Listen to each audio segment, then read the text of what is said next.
ಬಿಕ್ಲು ಶಿವ ಕೊಲೆ ಕೇಸ್ನಲ್ಲಿ ಅರೆಸ್ಟ್ ಆಗಿರೋ ಶಾಸಕ ಭೈರತಿ ಬಸವರಾಜ್ ಹೆಲ್ತ್ ಅಪ್ಡೇಟ್ಸ್ ಅಂತ ಆಸ್ಪತ್ರೆ ಸೇರಿದ್ರು. ಚಿಕಿತ್ಸೆ ಪಡೆದ ಭೈರತಿ ವಿಚಾರಣೆಗೆ ಸಿಐಡಿ ತಯಾರಾಗಿದೆ. ಇವತ್ತು ಸಿಐಡಿ ಕಸ್ಟಡಿಗೆ ನೀಡಿ ಜಡ್ಜ್ ಆದೇಶವನ್ನ ಮಾಡಿದ್ದಾರೆ. ಈ ನಡುವೆ ಮನೆ ಊಟಕ್ಕೂ ಭೈರತಿ ಬೇಡಿಕೆ ಇಟ್ಟಿದ್ದಾರೆ. ಮತ್ತೊಂದು ಕಡೆ ರಾಜಕೀಯ ಕೂಡ ಜೋರಾಗಿ ನಡೀತಾ ಇದೆ.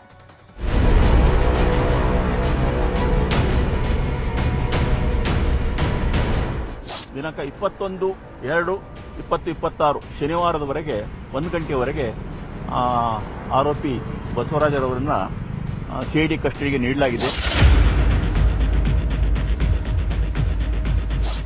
ಬಿಕ್ಲು ಶಿವ ಕೊಲೆ ಪ್ರಕರಣದಲ್ಲಿ ಬಿಜೆಪಿ ಶಾಸಕ ಭೈರತಿ ಬಸವರಾಜ್ಗೆ ನಿಜವಾದ ಅಗ್ನಿ ಪರೀಕ್ಷೆ ಈಗ ಶುರುವಾಗಿದೆ.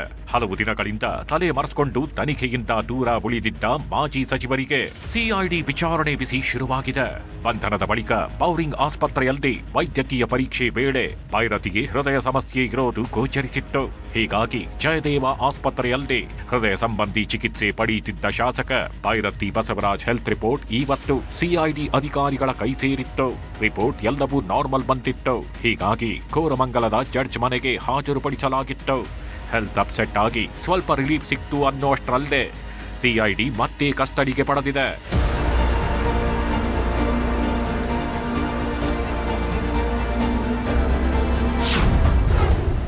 ಶಾಸಕ ಭೈರತಿ ಬಸವರಾಜ್ಗೆ ವಿಚಾರಣೆ ಬಿಸಿ.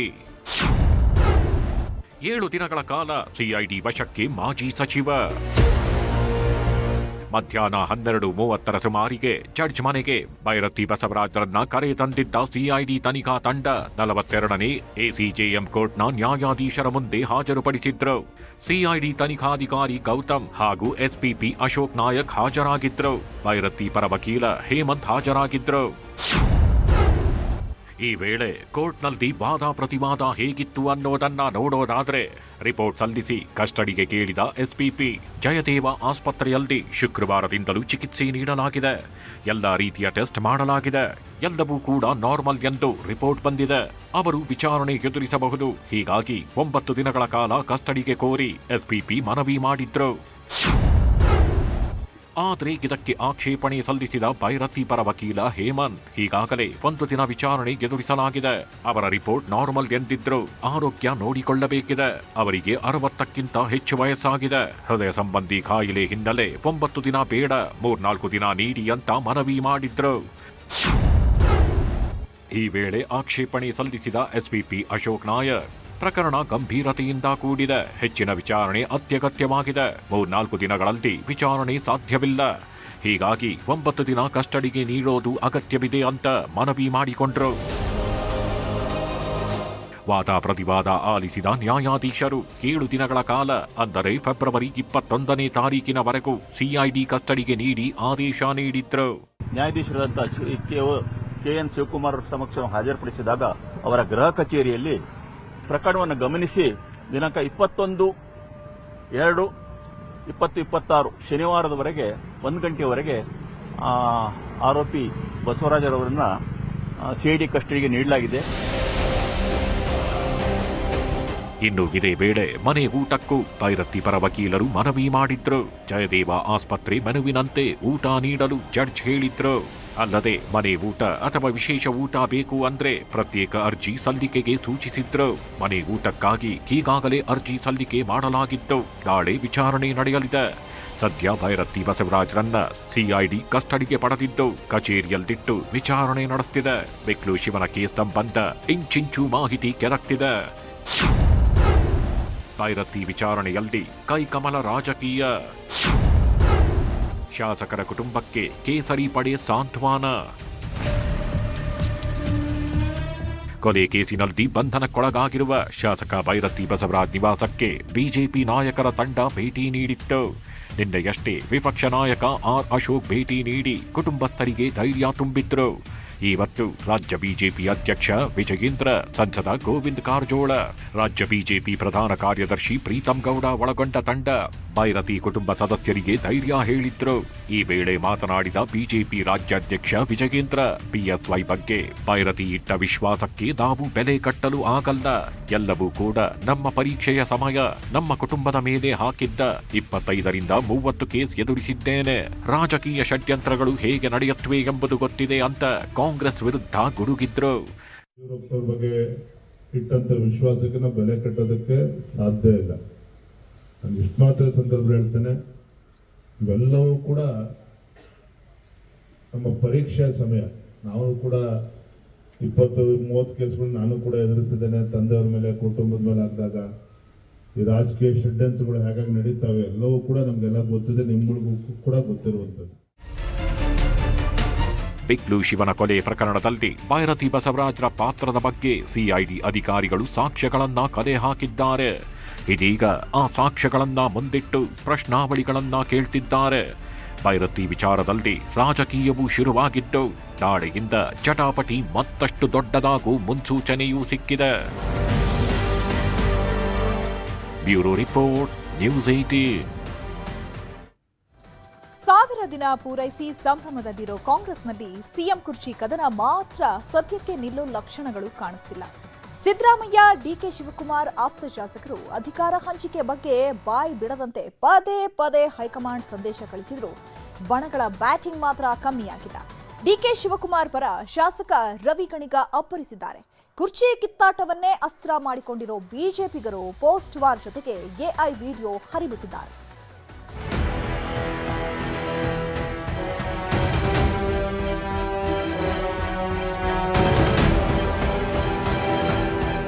ಸಾವಿರ ದಿನಗಳನ್ನ ಪೂರೈಸಿ ಸಂಭ್ರಮಾಚರಣೆಯಲ್ಲಿರೋ ರಾಜ್ಯ ಕಾಂಗ್ರೆಸ್ನಲ್ಲಿ ಗದ್ದುಗೆ ಗುದ್ದಾಟಕ್ಕೆ ತೆರೆ ಬೀಳೋ ಯಾವುದೇ ಲಕ್ಷಣಗಳು ಕಾಣ್ತಿಲ್ಲ. ಯತೀಂದ್ರ ಸಿದ್ದರಾಮಯ್ಯ ಹೊತ್ತಿಸಿದ ಕಿಚ್ಚು ಧಗಧಗಿಸ್ತಿದೆ. ನವೆಂಬರ್ ಕ್ರಾಂತಿ ಆಯಿತು, ಸಂಕ್ರಾಂತಿಯೂ ಮುಗೀತು, ಆದ್ರೂ ಅಧಿಕಾರ ಬದಲಾವಣೆಯ ಸುಳಿವು ಸಿಕ್ತಿಲ್ಲ. ದೇವರ ಮೇಲೆ ಅಧಿಕಾರ ಕರುಣಿಸೋ ಭಾರ ಹಾಕಿರೋ ಡಿಸಿಎಂ ಡಿಕೆ ಶಿವಕುಮಾರ್ ಪತ್ನಿ ಉಷಾ ಶಿವಕುಮಾರ್ ಮಲೆಮಾದೇಶ್ವರನಿಗೆ ವಿಶೇಷ ಪೂಜೆ ಸಲ್ಲಿಸಿದ್ರು. ಬಳಿಕ ಸಾಲೂರು ಮಠಕ್ಕೂ ಭೇಟಿ ಕೊಟ್ಟು ಸಾಲೂರು ಶ್ರೀಗಳ ಆಶೀರ್ವಾದ ಪಡೆದು ಗದ್ದುಗೆಗೂ ಪೂಜೆಯನ್ನ ಸಲ್ಲಿಸಿದ್ರು. ಡಿಕೆ ಶಿವಕುಮಾರ್ ಪರ ಆಪ್ತರ ಅಬ್ಬರ. ಶಿವರಾತ್ರಿಯಲ್ಲೂ ತಮ್ಮ ತಮ್ಮ ಬಣಗಳ ನಾಯಕರ ಬ್ಯಾಟಿಂಗ್ ನಿಂತಿಲ್ಲ. 10 ದಿನಗಳ ಕಾಲ ಲಂಡನ್ ಪ್ರವಾಸದಲ್ಲಿದ್ದ ಡಿಕೆಶಿ ಆಪ್ತ ಶಾಸಕರಲ್ಲಿ ಒಬ್ಬರಾದ ಮಂಡ್ಯ ಶಾಸಕ ಗಣಿಗ ರವಿಕುಮಾರ್ ಇವತ್ತು ದಿಢೀರ್ ಪ್ರತ್ಯಕ್ಷವಾದ್ರು. ಡಿಕೆ ಶಿವಕುಮಾರ್ ಸಿಎಂ ಆಗ್ತಾರೆ, ಆಗ್ಲೇಬೇಕು ಅಂತ ಅಬ್ಬರಿಸಿದ್ರು. ಅಲ್ಲದೆ ಯತೀಂದ್ರ ಸಿದ್ದರಾಮಯ್ಯ ವಿರುದ್ಧ ಕಿಡಿಕಾರಿದ ಗಣಿಗ ರವಿ ಅವರೇ ನಮ್ಮ high command, Yathindra Siddaramaiah powerful man ಅಂತ ಮೂದಲಿಸಿದ್ರು. ಡಿಕೆ ಶಿವಕುಮಾರ್ ಅವರು ಮುಖ್ಯಮಂತ್ರಿ ಆಗಬೇಕು, ಆಗ್ಲೇಬೇಕು, ಆಗ್ತಾರೆ ಅನ್ನೋದು ಇವತ್ತಿಗೂ ಕೂಡ ಅದರಲ್ಲಿ ಏನು 2 ಮಾತು ಚೇಂಜ್ ಇಲ್ಲ. ಟ್ರಿಪ್ ಹೋಗೋದು, ರೆಸಾರ್ಟ್ಗೆ ಹೋಗೋದು, 4 ಜನ MLAಗಳು ಕೂತು ಊಟ ಮಾಡೋದ್ರಿಂದ ಮುಖ್ಯಮಂತ್ರಿಗಳು ಬದಲಾವಣೆನೂ ಆಗಲ್ಲ. ಫಾರಿನ್ಗೆ ಹೋಗಿದ ತಕ್ಷಣ ವಾಪಸ್ ಬಂದವ್ರು ಮುಖ್ಯಮಂತ್ರಿ ಉಳ್ಸೋಕ್ಕೂ ಆಗಲ್ಲ, ಇಲ್ಲ ಮುಖ್ಯಮಂತ್ರಿ ಚೇಂಜ್ ಮಾಡೋಕ್ಕೂ ಆಗಲ್ಲ. ಕಾಲ ಬಂದಾಗ ಚೇಂಜ್ ಆಗಬೇಕು, ಬೇರೆಯವ್ರು ಮುಖ್ಯಮಂತ್ರಿ ಆಗಬೇಕು. ಡಿಕೆ ಶಿವಕುಮಾರ್ ಅವರು ಮುಖ್ಯಮಂತ್ರಿ ಆಗ್ತಾರೆ, ಆಗೋದ್ರಲ್ಲಿ ತಪ್ಪಿಸೋದಕ್ಕೆ ಯಾರಿಂದನೂ ಸಾಧ್ಯ ಇಲ್ಲ. ಆಗ ಟೈಮ್ ಬಂದಾಗ ನಾವೇ ನಿಮ್ಮ ಮುಂದೆ ಹೇಳ್ತೀವಿ.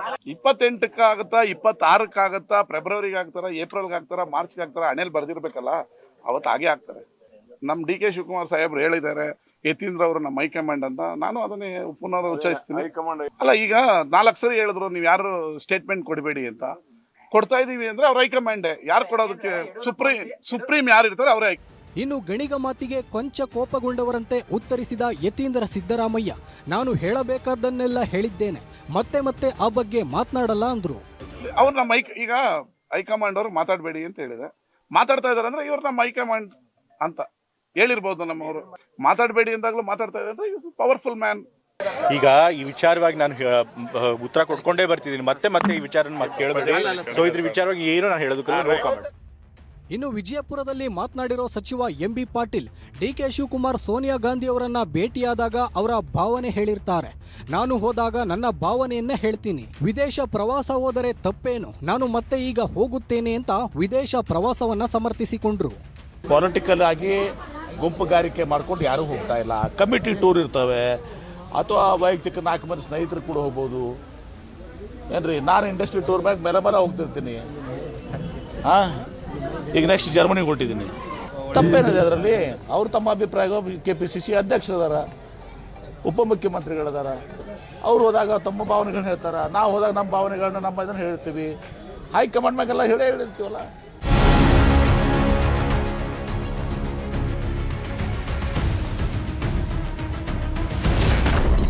ಕಾಂಗ್ರೆಸ್ನಲ್ಲಿ ಕುರ್ಚಿ ಕಲಹ, 1000 ದಿನದ ಸಂಭ್ರಮ. ಕಾಲೆಳೆದ ಕೇಸರಿ ಪಡೆ, ಎಐ ವಿಡಿಯೋ ಮೂಲಕ ಪಂಚ್. ನಾಯಕತ್ವ ವಿಚಾರದಲ್ಲಿ ಭಾರೀ ಜಟಾಪಟಿ ನಡೆಸುತ್ತಲೇ ಕಾಂಗ್ರೆಸ್ ಸರ್ಕಾರ 1000 ದಿನ ಪೂರೈಸಿದೆ. ಹಾವೇರಿಯಲ್ಲಿ ಅದ್ದೂರಿಯಾಗಿ ಕಾರ್ಯಕ್ರಮ ಮಾಡಿದ್ದೂ ಆಯಿತು. ಇದೇ ವಿಚಾರದಲ್ಲಿ ಬಿಜೆಪಿಗರು ಕಾಂಗ್ರೆಸ್ ನಾಯಕರನ್ನ ಕಾಲೆಳೆಯುತ್ತಿದ್ದಾರೆ. ಸಾಧಿಸಿದ್ದು ಏನೂ ಇಲ್ಲ. ಕಾಂಗ್ರೆಸ್ ಆಡಳಿತದ 1000 ದಿನಗಳ ಕರ್ನಾಟಕವನ್ನ 16 ವರ್ಷ ಹಿಂದಕ್ಕೆ ತಳ್ಳಿದೆ. ಕರ್ನಾಟಕ ಜನತೆಯ ಕೋಟಿ ಕನಸುಗಳನ್ನ ಭಗ್ನಗೊಳಿಸಿದ 1000 ಉದಾಹರಣೆಗಳಿವೆ ಅಂತ ಎಕ್ಸ್ನಲ್ಲಿ ಪೋಸ್ಟ್ ಮಾಡಿ ಕಿಡಿಕಾರಿದೆ.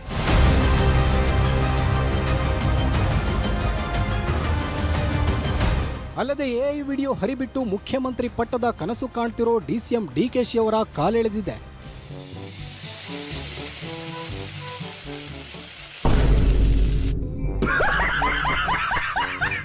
ಬಾಲು ಇಕ್ಬಾಲು, ಇಲ್ಲಿ ನೋಡ್ರು, ಇದು ನಾನ್ ಮಾಡಿದ ಕ್ರಿಸ್ಪಿ ದೋಸೆ, ಯಮ್ಮಿ ಯಮ್ಮಿ.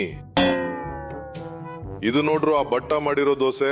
ಏ ಬಟ್ಟ, ಕ್ರಿಸ್ಪಿಯಾಗಿ ಹೇಗ್ ದೋಸೆ ಹಾಕ್ಬೇಕು ಅನ್ನೋದನ್ನ ನನ್ ನೋಡಿ ಕಲಿ. ಇಕ್ಬಾಲ್ ನೋಡ್ದ, ನಮ್ ಸಾಹೇಬ ದೋಸೆ ಹೆಂಗೆ ಮಗುಚ್ ಹಾಕ್ಬಿಟ್ಟ. ಬಾಲು ಯಪ್ಪ, ಮೊದ್ಲಿಂದು ಹಿಂಗೇನೆ 1000 ದಿನಗಳ ಸಂಭ್ರಮಾಚರಣೆ ಮಾಡುವಂಥದ್ದು ಅವಶ್ಯಕತೆ ಇತ್ತ? ಆಯ್ತು, ಜನಗಳನ್ನ ಕೇಳ್ಬೇಕಲ್ಲ. ನೀವು ಸಂಭ್ರಮ ಅಲ್ಲ, ಮಾಧ್ಯಮದವ್ರಿಗೆ ಮಿಕ್ಕಿದವರಿಗೆ ಹೋಗಪ್ಪ ಸಾರ್ವಜನಿಕರು ನಿಮ್ಮ ಅಭಿಪ್ರಾಯ ಕೊಟ್ಬಿಟ್ಟು ಬರಲಿ ಅಂತ ಚೀಟಿ ಬರ್ಸಾಕ್ಲಿ ನೋಡೋಣ. ಭವಿಷ್ಯ ಆತ್ಮಹತ್ಯೆ ಮಾಡಿಕೊಂಡಂಥ ರೈತರ ತಿಥಿ ಸಮಾಧಿ ಮಾಡಿದ್ರ ಅಂತ ನಿನ್ನೆ ಈ ಸಮಾವೇಶ ಮಾಡಿ ಊಟ ಹಾಕ್ಸಿದಾರಲ್ಲ ಎಲ್ಲರಿಗೂ, ಅವ್ರ ತಿಥಿಯನ್ನು ಸರ್ಕಾರ ಮಾಡ್ತಾ ಅಂತ ನನಗೆ ಒಂದು ದೊಡ್ಡ ಅನುಮಾನ ಇದೆ. ಸಂಭ್ರಮಾಚರಣೆಯನ್ನು ಮಾಡ್ತಾ ಇರೋದು ನೋಡಿದರೆ ನಾಚಿಕೇಡು, ಇವರಿಗೆ ಮಾನ ಮರ್ಯಾದೆ ಏನೂ ಇಲ್ಲ. ಇನ್ನು ಬಿಜೆಪಿ ನಾಯಕರ ಟೀಕೆ ಮತ್ತು ಪೋಸ್ಟರ್ಗೆ ಸಚಿವ ಎಂಬಿ ಪಾಟೀಲ್ ತಿರುಗೇಟು ಕೊಟ್ಟಿದ್ದಾರೆ. ಬಿಜೆಪಿ ಸರ್ಕಾರ 4 ವರ್ಷ ಇತ್ತು, ಇವರೇನು ಮಾಡಿದ್ರು, ಬಿಜೆಪಿಯವರಿಂದ ನಾವು ಏನು ಕಲಿಯಬೇಕಿಲ್ಲ ಅಂತ ತಿವಿದ್ರು.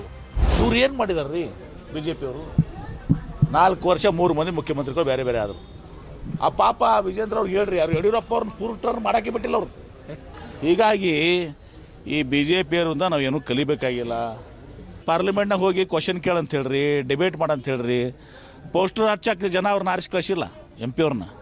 ಸದ್ಯಕ್ಕೆ ಸಿಎಂ ಸಿದ್ದರಾಮಯ್ಯ ಬಜೆಟ್ ಸಿದ್ಧಪಡಿಸೋದರಲ್ಲಿ ತಲ್ಲೀನವಾಗಿದ್ರೆ ಡಿಸಿಎಂ ಡಿಕೆಶಿ ಹೈಕಮಾಂಡ್ ಕರೆಯ ನಿರೀಕ್ಷೆಯಲ್ಲಿದ್ದಾರೆ. ಒಟ್ಟಾರೆ ಕಾಂಗ್ರೆಸ್ನಲ್ಲಿ ನಡೆಯುತ್ತಿರೋ ಬೆಳವಣಿಗೆಗಳು ಬಿಜೆಪಿಗರಿಗೆ ಆಹಾರವಾಗಿದೆ. Bureau report, news 18. Sheikh Hasina ಪದಚ್ಯುತಿ ನಂತರ ನೆರೆಯ ಬಾಂಗ್ಲಾದಲ್ಲಿ ಹೊಸ ಸರ್ಕಾರ ರಚನೆ ಆಗ್ತಾ ಇದೆ. ಸಾರ್ವತ್ರಿಕ ಚುನಾವಣೆಯಲ್ಲಿ ಗೆದ್ದು ಬೀಗಿರೋ ಬಿಎನ್ಪಿಯ ತಾರಿಕ್ ರೆಹಮಾನ್ ಪ್ರಧಾನಿ ಪಟ್ಟ ಅಲಂಕರಿಸುತ್ತಿದ್ದಾರೆ.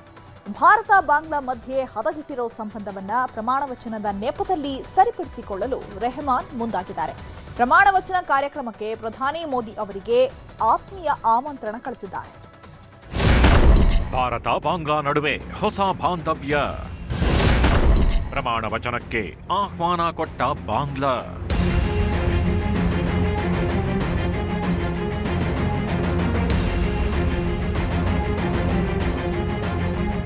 ಬಾಂಗ್ಲಾದಲ್ಲಿ ನಡೆದ ಚುನಾವಣೆಯಲ್ಲಿ ಬಿಎನ್ಪಿ ಪಕ್ಷ ಭರ್ಜರಿ ಜಯ ದಾಖಲಿಸಿದೆ. ವಿರೋಧ ಪಕ್ಷಗಳನ್ನ ಧೂಳೀಪಟ ಮಾಡಿರುವ ತಾರಿಕ್ ರೆಹಮಾನ್ ನೇತೃತ್ವದ ಬಿಎನ್ಪಿ ಭಾರತದ ಜೊತೆಗೆ ಹದಗೆಟ್ಟಿರುವ ಸಂಬಂಧವನ್ನು ಮರುನಿರ್ಮಾಣ ಮಾಡಲು ಪ್ರಯತ್ನ ಆರಂಭಿಸಿದ್ದಾರೆ. ಬಾಂಗ್ಲಾದೇಶದಲ್ಲಿ ಅಸ್ತಿತ್ವಕ್ಕೆ ಬರ್ತಿರೋ ನೂತನ ಸರ್ಕಾರ ಪ್ರಮಾಣ ವಚನ ಸ್ವೀಕಾರ ಕಾರ್ಯಕ್ರಮಕ್ಕೆ ಭಾರತಕ್ಕೆ ಆಹ್ವಾನ ಕೊಟ್ಟಿದೆ.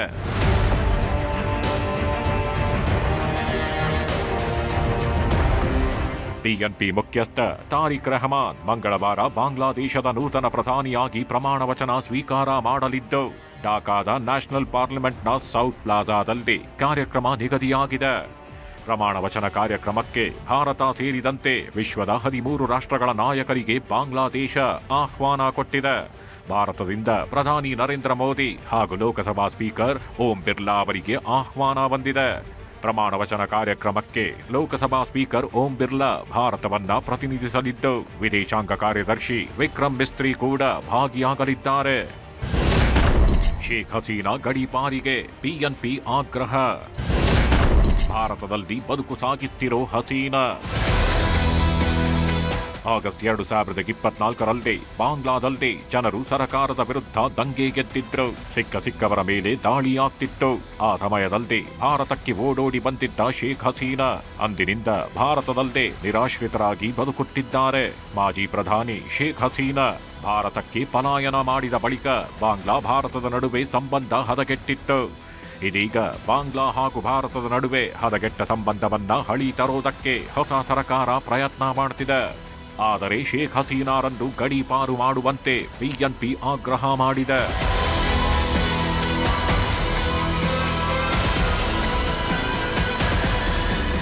ಬಾಂಗ್ಲಾದಲ್ಲಿ ಮಾಜಿ ಪ್ರಧಾನಿ ಶೇಖ್ ಹಸೀನಾ ಬದ್ಧ ವೈರಿ ಪಕ್ಷ ಆಗಿರುವ ಬಿಎನ್ಪಿ ಭರ್ಜರಿ ಜಯ ದಾಖಲಿಸಿದೆ. ಈ ನಡುವೆ ಭಾರತದ ಜೊತೆಗೆ ಸಂಬಂಧ ಸುಧಾರಿಸುವ ಪ್ರಯತ್ನಕ್ಕೆ ಕೈ ಹಾಕಿದ್ದಾರೆ ನೂತನ ಪ್ರಧಾನಿ ತಾರಿಕ್ ರೆಹಮಾನ್. ಬಿಎನ್ಪಿ ಪಕ್ಷ ಮಾತ್ರ ಮಾಜಿ ಪ್ರಧಾನಿ ಶೇಖ್ ಹಸೀನಾ ಅವರನ್ನು ಭಾರತದಿಂದ ಗಡೀಪಾರು ಮಾಡುವಂತೆ ಆಗ್ರಹ ಮಾಡಿದೆ. ಭಾರತ ರಾಜತಾಂತ್ರಿಕವಾಗಿ ಯಾವ ನಿರ್ಧಾರ ಮಾಡುತ್ತೆ ಅನ್ನೋ ಕುತೂಹಲವೂ ಹೆಚ್ಚಾಗಿದೆ. ಬಾಂಗ್ಲಾದಲ್ಲಿ ಭರ್ಜರಿಯಾಗಿ ಜಯ ಸಾಧಿಸಿದ ಬಳಿಕ ಪ್ರಧಾನಿ ನರೇಂದ್ರ ಮೋದಿ ದೂರವಾಣಿಯಲ್ಲಿ ಮಾತಾಡಿ ಶುಭಾಶಯ ಕೋರಿದ್ದಾರೆ. ಬಾಂಗ್ಲಾದೇಶದ ಜನರಿಗೆ ಒಳಿತಾಗಲಿ ಎಂದು ತಿಳಿಸಿದ್ದಾರೆ. ಬಿಎನ್ಪಿ ಕೂಡ ಶನಿವಾರ ಪ್ರಧಾನಿ ನರೇಂದ್ರ ಮೋದಿ ಶುಭಾಶಯಕ್ಕೆ ಧನ್ಯವಾದ ಹೇಳಿತ್ತು. ಇದೀಗ ಭಾರತದ ಪರವಾಗಿ ಲೋಕಸಭಾ ಸ್ಪೀಕರ್ ಓಂ ಬಿರ್ಲಾ ಬಾಂಗ್ಲಾಗೆ ತೆರಳುತ್ತಿದ್ದಾರೆ. ಹೊಸ ಸರ್ಕಾರದಲ್ಲಿ ಹೊಸ ಹೆಜ್ಜೆಯಾಗಿ ಶುರುವಾಗ್ತಾಗಿದ್ದು ಮುಂದಿನ ದಿನಗಳಲ್ಲಿ ಉಭಯ ರಾಷ್ಟ್ರಗಳ ನಡೆಗೇನು ಅನ್ನೋ ಬಗ್ಗೆ ಭಾರೀ ಕುತೂಹಲ ಮೂಡಿಸಿದೆ. Bureau report, news 18. ದೇಶಾದ್ಯಂತ ಶಿವರಾತ್ರಿ ಸಂಭ್ರಮ ಮುಗಿಲು ಮುಟ್ಟಿದೆ. ಊರೂರಲ್ಲೂ ಶಿವ ಧ್ಯಾನ ಮಾಡಲಾಗ್ತಿದ್ದು ದೇವನ ಸನ್ನಿಧಿಯಲ್ಲಿ ಜಾಗರಣೆ ನಡೆಸಲಾಗ್ತಿದೆ. ಬನ್ನಿ, ಎಲ್ಲೆಲ್ಲಿ ಶಿವರಾತ್ರಿ ಸಂಭ್ರಮ ಹೇಗಿದೆ ನೋಡೋಣ. ನಾಡಿನೆಲ್ಲೆಡೆ ದೇವನ ನಾಮಜಪ, ಶಿವನಾಮ ಸ್ಮರಣೆ, ಭಕ್ತಿಯಲ್ಲಿ ಮುಳುಗಿದ ಭಕ್ತಗಣ.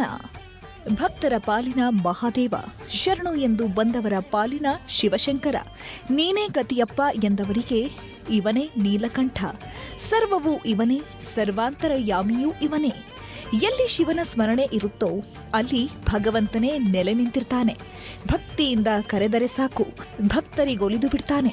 ಹೀಗಾಗಿ ದೇವ ಮಹಾದೇವನನ್ನ ನಾಡಿನುದ್ದಕ್ಕೂ ಧ್ಯಾನಿಸಲಾಗ್ತಿದೆ.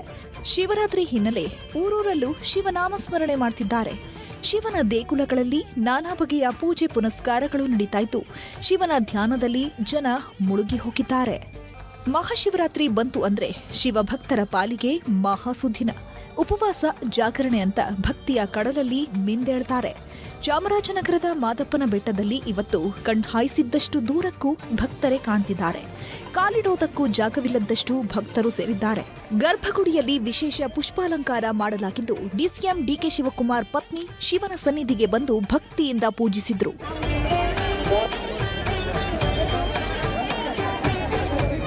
ಮಹಾಶಿವರಾತ್ರಿ ಬಂತಂದ್ರೆ ಕೋಲಾರದ ಕೋಟಿಲಿಂಗೇಶ್ವರ ಕ್ಷೇತ್ರದಲ್ಲಿ ಕೈಲಾಸವೇ ಧರೆಗಿಳಿಯುತ್ತೆ. 108 ಅಡಿ ಎತ್ತರದ ಶಿವಲಿಂಗಕ್ಕೆ ವಿಶೇಷ ಹೂವಿನ ಅಲಂಕಾರ ಮಾಡಲಾಗಿದ್ದು ಬೆಳಗ್ಗೆ 4 ಗಂಟೆಯಿಂದಲೇ ಗರ್ಭಗುಡಿಯ ಶಿವನ ದರ್ಶನಕ್ಕೆ ಅವಕಾಶ ನೀಡಲಾಗಿತ್ತು. ಕೋಟಿಲಿಂಗೇಶ್ವರನ ದರ್ಶನಕ್ಕೆ ಮಹಾರಾಷ್ಟ್ರ, ಆಂಧ್ರ, ತಮಿಳುನಾಡು ಸೇರಿದಂತೆ ನಾನಾ ರಾಜ್ಯಗಳಿಂದ ಭಕ್ತರು ಬಂದಿದ್ದಾರೆ.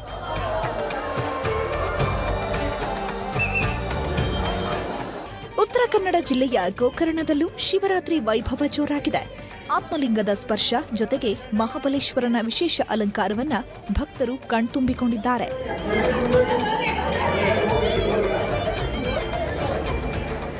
ಇನ್ನು ಕಲಬುರಗಿಯ ವಿವಾದದ ಕೇಂದ್ರ ಬಿಂದುವಾಗಿರೋ ಲಾಡ್ಲೆ ಮಶಾಕ್ ದರ್ಗಾದಲ್ಲೂ ಶಿವರಾತ್ರಿ ಆಚರಿಸಿದ್ದಾರೆ. ದರ್ಗಾದಲ್ಲಿರೋ ಶ್ರೀ ರಾಘವ ಚೈತನ್ಯ ಶಿವಲಿಂಗಕ್ಕೆ ಹಿಂದೂ ಮುಖಂಡರು ಖಾಕಿ ಭದ್ರತೆಯಲ್ಲಿ ತೆರಳಿ ಪೂಜೆ ಸಲ್ಲಿಸಿದರು. ಹೈಕೋರ್ಟ್ ನಿರ್ದೇಶನದಂತೆ ಬಿಗಿ ಭದ್ರತೆಯಲ್ಲಿ ಪೂಜೆ ಸಲ್ಲಿಸಲಾಯಿತು.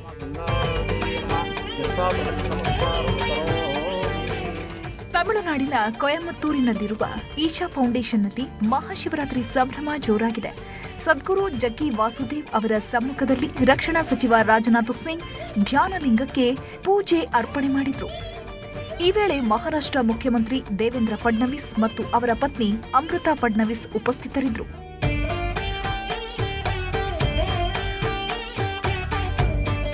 ತಮಿಳುನಾಡಿನ ಬೆಂಗಳೂರಿನ ಅರುಣ್ಮಿಕು ರಾಮನಾಥ ಸ್ವಾಮಿ ದೇವಸ್ಥಾನಕ್ಕೆ ಭಕ್ತರ ದಂಡೆ ಹರಿದು ಬಂದಿದೆ. ಶಿವರಾತ್ರಿ ಹಬ್ಬದಂದು ರಾಮನಾಥ ಸ್ವಾಮಿಯ ಕೃಪೆಗೆ ಪಾತ್ರರಾಗಿದ್ದಾರೆ. ಮಧ್ಯಪ್ರದೇಶದ ಉಜ್ಜಯಿನಿಯಲ್ಲಿರುವ ಶ್ರೀ ಮಹಾಕಾಳೇಶ್ವರ ಜ್ಯೋತಿರ್ಲಿಂಗಕ್ಕೆ ವಿಶೇಷ ಪೂಜೆ ಸಲ್ಲಿಸಲಾಗಿದೆ. ಮಹಾಶಿವರಾತ್ರಿ ಹಿನ್ನೆಲೆ ಅಭಿಷೇಕ ಮಾಡಿದ್ದು ಭಕ್ತರು ಇಷ್ಟಾರ್ಥಗಳನ್ನು ಈಡೇರಿಸುವಂತೆ ಪ್ರಾರ್ಥಿಸಿದ್ದಾರೆ. ಉತ್ತರಾಖಂಡದ ಹರಿದ್ವಾರದಲ್ಲಿ ದಕ್ಷೇಶ್ವರ ಮಹಾದೇವನ ಸನ್ನಿಧಿಗೆ ಭಕ್ತ ಸಾಗರವೇ ಹರಿದು ಬಂದಿದೆ. ಶಿವನ ಲಿಂಗಕ್ಕೆ ಹಾಲಿನ ಅಭಿಷೇಕ ಮಾಡಿ ನೀಲಕಂಠನ ಜಪ ಮಾಡಿದ್ದಾರೆ.